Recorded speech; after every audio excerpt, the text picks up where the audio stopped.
Hello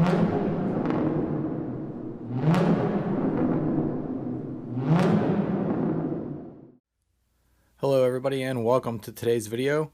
Today's video is going to be part 2 of the Ford Ranger Turbo project series. If you haven't yet seen part 1, I'll put a link to that video on the screen right now. Go ahead and check it out and then we'll see you back here for part 2. So to recap a little bit from the first video, at the time I hadn't yet torn anything down on that engine and I was sort of at a crossroads that I didn't really know what I was going to need for replacement parts until I went and tore it down and took some measurements. In particular, I wasn't sure if I was going to be able to use the stock forged turbo pistons from a Ford Thunderbird that I had bought until I had taken some cylinder bore measurements and determined whether or not this was going to need any sort of machine work. So in today's video, I want to talk about where that ended up, what the current progress is on this engine, and then what I have left to do. So the first thing I did, I tore this engine down completely to the bare block, removed the crank, pistons, rods, everything, and then I started to take some measurements. And as I tore it down, it was pretty evident that this engine had never really been apart before.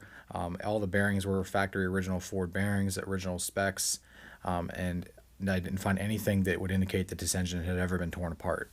So I thought surely whenever I actually started to take some measurements, I'd find that things were going to be out of spec. Like I said, this engine had over 190,000 miles on it. Surely that things were worn to a point where I was going to have some machine work done to this block. But to my surprise, the cylinder bores, the crankshaft, everything, all of the measurements came within the factory specs for the 97 Ranger. They were at the higher end of the spec, but within the spec nonetheless. So what I decided to do, I just decided to go ahead and give the cylinders a hone. I didn't have this block machined or anything, and so I took measurements after I honed the cylinders again just to see where the specs fell then. And we were a little bit closer to the maximum for the Ranger spec for the bores, but they were still just inside the spec.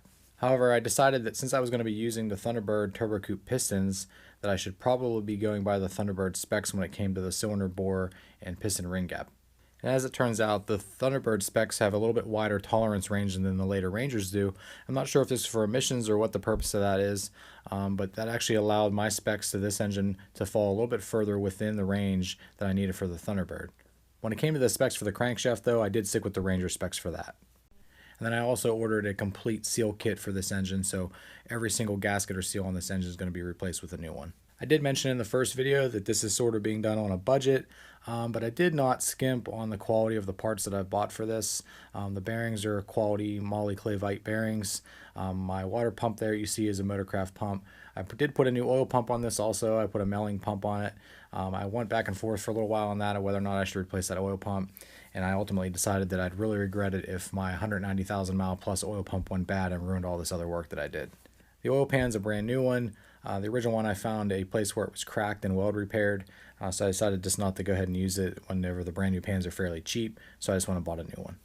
I did also put all new freeze plugs in the block. Figured why not while I'm in here. They're not that hard to change. I did do a video on how to change those if you're interested, but they're not that hard to change, so I figured I might as well do it, and they're fairly cheap. So I did that as well. So that's where we stand right now on the block. Stock Thunderbird pistons and rods, stock Ranger crank, all new bearings and seals. This thing's pretty much ready to go as far as the block itself goes. So let's talk about the cylinder head a little bit. I haven't touched this yet at all. I've removed it and it's set it aside while I worked on the block, but I haven't gone through this yet. My plan with this is to take pretty much a similar approach as what I did to the block. I am going to tear it completely down to the bare head and then clean it really well. Before I do that though, I'm probably going to go ahead and water test all the valves just to see if they're sealing okay. That'll give me an idea if I need to replace the valves or have any other head work done. And while that's apart, I'll go ahead and take some other measurements of the head to make sure I don't have any issues. Check it for cracks as well. From what I understand, these 8-plug heads are known for some cracks. So once it's clean, I should be able to go over it and try to find any. Ideally, what I'd like to do is be able to put new cam bearings and seals in it, new valve stem seals, maybe new valve springs, throw it all back together and call it a day. But similar to the situation I was in with the block before I tore it down, I really won't know what I have to do this until I have it all apart. I've also been on the fence of whether or not I need to install an adjustable cam gear on this. I know it's something that might be beneficial when it comes time to tune this, but it's another expense that I'm not sure I actually need. But what I am sure of that if I'm going to do it, now's the time to do it while I have all this apart, rather than make that decision later once the engine's in the truck. So ultimately I'll probably end up putting one on it. I just haven't quite decided that yet. Alright, some other miscellaneous items.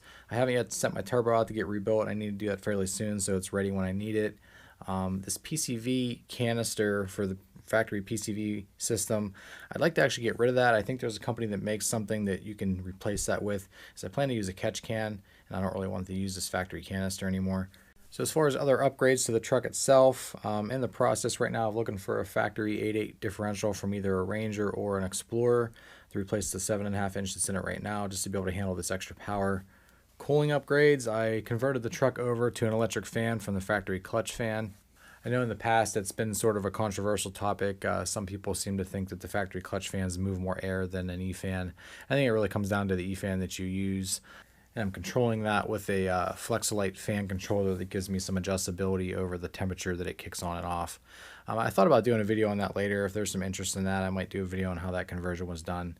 But I'm hoping that moves a little bit more air than the factory clutch fan, especially at lower speeds. It's been working really well in the truck's current configuration, but I do acknowledge that the turbo is going to add a lot more heat to the system. So time will tell whether or not I need to update some other components as well. Alright, so that's where we're at with the project right now. Hopefully in the next video I'll either be in the middle of rebuilding the cylinder head or I've already got that done and we'll be working on getting it back onto the block. And then once that's done, I can go ahead and work on getting a lot of the timing components back on. Alright everybody, that's all I have for today's video. I hope you liked it. If you did, give me a thumbs up, and if you're not subscribed already, please hit that subscribe button and be sure to check out all of our other videos, not just Ford Ranger videos, but there's a lot of other how-to videos on the channel here. And I'll see you next time. Thanks for watching.